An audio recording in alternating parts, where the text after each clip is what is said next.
No one shrinks their way to wealth. Value creation is the game. And value creation is about serving others and solving problems. And it's an expansive game. So the more people we serve, the more value you create, the more money we're going to have. So sure, for someone who's lost, maybe saving some money by coupon clipping or buying on Black Friday makes a difference. But for someone who knows their value and is bringing that value to the world, their time is probably worth too much than spending 10 hours to save $100. It becomes, as you recognize and elevate your value, it's more about how many people you could serve and how deeply you can impact the people you serve, not about in an isolated vacuum how much you could save. Right. And I'm talking about skill sets like communication, marketing, sales, retention. Those are the skills that a lot of people neglect. Like I'm kind of like refining myself in that area because I got really good having this marketing team at my last firm that they knew how to run ads and they knew how to build. Like I became less and less involved, which means I'm not as sharp. I haven't been to the gym of marketing as much lately. I haven't done sales. I had a sales team. So it's always about like, how do I continue to add value? Like those skills make such a big difference. A lot of people focus on improving a skill that doesn't move the needle. It's something that they enjoy, and that's fine. Like, go ahead, but be careful to differentiate skill and hobby. I very much encourage hobbies, but investing in that hobby might not move the needle to adding value and improving your financial life. It might just be something that you enjoy, which I would say go all in on, but just differentiate that that's a quality of life thing, not a skill set thing. I think it's just not spoken very often, but it's kind of this context or subcontext that's usually in the back of people's minds. And the more we can start to love and accept ourselves, I think the more we can become creative, the more we can become happy, the more capacity we have to love others, the more we have capacity to have energy and connect with others. I work with like a couple, right? Like meaning a husband and a wife or wife and whatever it is. And in those situations, I want to at least be able to save them 7 figures. So, because I'm only doing like 24 of these a year. And we go up to my cabin. It's called Cash Cabin. We use this 4-part framework. Where can we save them with the IRS, with interest, with non-performing investment fees, or restructuring insurances? So we're finding money first. Then it's about those 3 categories that I shared with: quality of life, skill set, and then cash flow. And then what we're looking at is, if we dive deep, what is it that's underneath that they've never shared, that if I can ask them the right question, they can get to the answer they've never had? And that's really everything from their money blueprints, their money personas, their money stories, and getting on the same page there, because then it can accelerate results. Then we look for like their flow, and then we look for like their 5 objectives. And what's really critical is, for 25 years, I've been in the world of building relationships. So I can bring 4, 5, 6, 7 relationships that help them get everything done that we talked about that day. Because there's a lot of what people will share. Like it's their story that they share publicly, right? And a lot of it is part of the story. So I'm trying to create this really safe space, and I open up with vulnerability first. And if we can get to that trust, then we get to this place I call intimacy, where they're sharing things they've never shared before. So it's stuff that they wouldn't share, but now that they will, we can really start to heal it. We can really start to resolve it. And then finally, what's the stuff they couldn't share because it was a blind spot? And when we can really get there, then they feel so much more powerful, because they leave with clarity, confidence, and peace of mind, and they know precisely what their life's about, and they've created their winning game. So it's fun for me because it's a little bit different every time. So like what'll happen is, most of the time I pick someone up from the airport and they don't expect it, because it's not something we say. And the whole time I'm just driving with them, and they don't feel like the thing has started. They just feel like we're hanging out. But then they leave all these clues about what's really important in their life in the stories that they tell. So someone might be like, yeah, I'm going through this thing. I'm worried that, like, could I end up in a lawsuit over it? And I'm like, oh, I got sued, went to court, surprising, didn't think it would go that far. And so I talked about what that process was like. I was found not guilty, but I still spent 3 days, right? The stress. And then I talked about what I learned on the other side of that. So all of a sudden we're opening up about this, and then they start to feel a little bit less pressure, because they're like, oh, okay, so that's what it's really like versus what they imagine. Or talk about in 2008, man, my marriage was not in a great place. I was over leveraged with real estate. That real estate was going down. I was just trying to keep things together, which meant I was emotionally unavailable. We had 2 young kids. My oldest son was going through some auditory processing issues, and we had to get him in social groups. My wife felt really alone, and it was like a very tough 2 years that we came out the other side in a beautiful way, but it took work and it was emotional. So the mistakes I made in the sell of my business, like, I'm really willing to open up about those things and dive deep into that. And then all of a sudden they're like, oh, wait, I'm a human too, not just an author. And it starts to have them start to open up and share things with me that they haven't shared before. And the thing is, they just know it's still trapped there. I'm not ever going to talk about what they're talking about. They might choose to put it on video, and that's fine. but it's not going anywhere. I'm only going to share my side. Once that happens, we really get to a place of like connection. And that's what happens when there's a breakthrough. If there's an intimacy and a breakthrough happens simply because people can process something, then there's just like this deep connection. And what I love about it is I'm pretty much friends with everyone that's ever done an immersion. Like we still text, we might hang out if I'm in their city. Like if they're in town here, we're going to go do something. Like I did an immersion in September. We got done. I'm like, you want to go to this party? We went to the party. I ended up bringing him to stay at my house. We'd never done that with an immersion. We worked out the next day. He ordered a cold plunge afterwards. He ordered a sauna. He ordered a X3 or Harambe. So he had band. Like I was just like, I'm just letting people into the whole version of who I am because I like that connection. And so, yeah, I mean, who knows?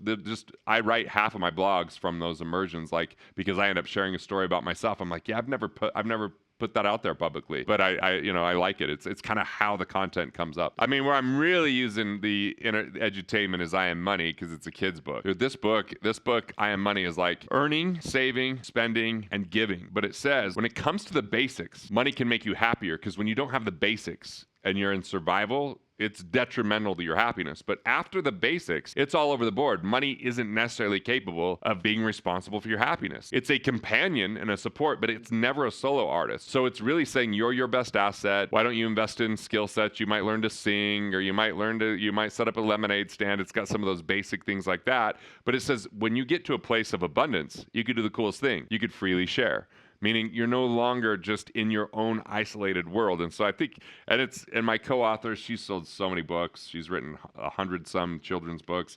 And I mean, we're just getting some pretty amazing early reviews on this for sure. And so I'm totally excited about it because money is the character. My dad used to say that we had a money tree and then eventually said money doesn't grow on trees. And so it's called I Am Money and I don't grow on trees. So I know people can pre-order it from Barnes & Noble right now if they really want to. The reviews of like my friends reading it to their kids and filming it, it's pretty special. Like this is a great conversation that when it's had early, I think, dude, here's the deal. Parents are going to learn from reading this. They're going to learn, and they don't have to admit they didn't know it. But it's so simple yet so profound, and has 10 money tips at the back, which I think are really cool too. I mean, my parents were really loving, but you know they did everything they can to avoid poverty, but got stuck in scarcity because it's like, hey, you never know when the mines could go on strike, and so I was a miser growing up, like. You know, didn't ever want to spend money, wanted to, coupon clip if that's what it took, or, like it was all about not valuing my time enough and not valuing myself enough because it was all about saving, scrimping, sacrificing, budgeting, those kind of things. So the good news is I wasn't ever reckless with money. I never overspend, or as I was investing later on in life, I got a little over leveraged, but it wasn't because I was living beyond my means. It was because I was investing too quickly and taking too much risk, which was a different lesson I had to learn because that part of that was railing against this notion of like my family had cash in coffee cans that was buried in the cellar. So that's not necessarily a good money management methodology. So I started to explore and learn these other things without a lot of guidance. I had to kind of figure it out and make some mistakes along the way. And I had to heal from the notion of like scarcity. I grew up, and if you had a half drink, if you only drank half your drink and then left it, they'd be like, hey, who did this? Or hey, it was like my son teasing me. He's like, I could be having an existential crisis and you want to know who left the lights on downstairs. So I do have some of that, but that's only in the worst of times now. I've healed from so much of that I no longer look at that because it's so limited. No one shrinks their way to wealth. Value creation is the game, and value creation is about serving others and solving problems, and it's an expansive game. So the more people we serve, the more value create, the more money we're going to have. So sure, for someone who's lost, maybe saving some money by coupon clipping or buying on Black Friday makes a difference. But for someone who knows their value and is bringing that value to the world, their time is probably worth too much than spending 10 hours to save $100. It becomes, as you recognize and elevate your value, it's more about how many people you could serve and how deeply you can impact the people you serve, not about in an isolated vacuum how much you could save. I did a lot of things. I did, somatic method with MDMA. I did some psilocybin, and I really feel like that was super helpful as well. But I had joined Strategic Coach when I was young. I did Landmark when I was really young. I just was aggressive at getting educated and being around really intelligent people. I remember talking to people that were further ahead than me, confronting me about my scarcity mindset and my viewpoints. And it really made a difference. Like this one woman just was talking to me, and she's like, I wonder what it's like to live in the financial prison you built for your wife. But I didn't see it. It was a blind spot. I was just following my family's way of handling things. And then all of a sudden, I overcame that. And even that first year I was married, I did so many stupid things to save money. And my wife loves to tell the stories to my kids because they think that It's hysterical. They laugh about it. But then one day my youngest is like, why was dad like that? And my wife was like, oh, he was just doing the best he knew how to help our family. He thought it was a way to keep our family safe. And and that's the thing is we learn our lessons, we get different perspectives, but I always like to look at very abundant people and ask them questions and be around them. When I wanted to improve my marriage, I said, who are the 3 couples that have the best marriage that are older than us? And we went and really invested time with them. Right now I'm investigating outside of my hometown where I live right now, who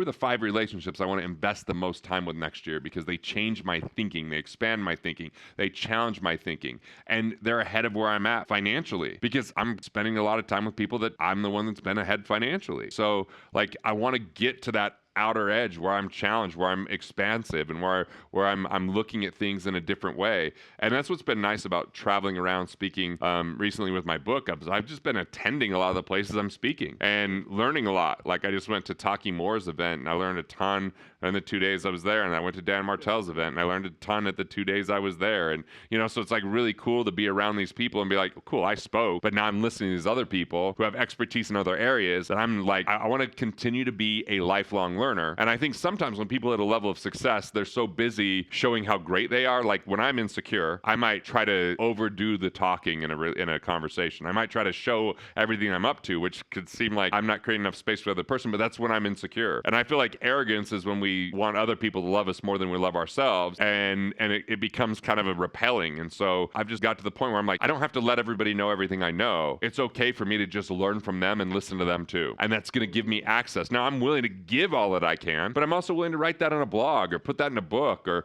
it doesn't have to be me impressing someone in the moment. It could just be me connecting with someone and learning from them as well. In my teens, it was like I just want to see dollars in a bank account. Like I just wanted to become a millionaire in my teenage years. Like $1 million, it didn't matter if it was in savings. I just wanted to look at it in a bank. And then my 20s, it was like, oh, I got to be a multi-millionaire, and I got to have more employees than other people so I could brag about my employees, and I got to have bigger revenue so I could tell people how impressive my revenue is. I got to have this beautiful building that's winning architectural awards, because I have to demonstrate. Not only can I tell them, I got to show them, and I got to drive. Like a lot of it was materialistic in my 20s, from the office that we did have that was beautiful to the Bentley that I did drive. And it's fine if people want to drive nice cars. I like my truck better than any other vehicle. It's other people love those fast cars, and great. Find out what your value-based spending is. Don't just buy it because it's impressive to someone else. Buy it because it's fulfilling to you. Yeah, that was totally the motivation. I wanted you to think I was a badass.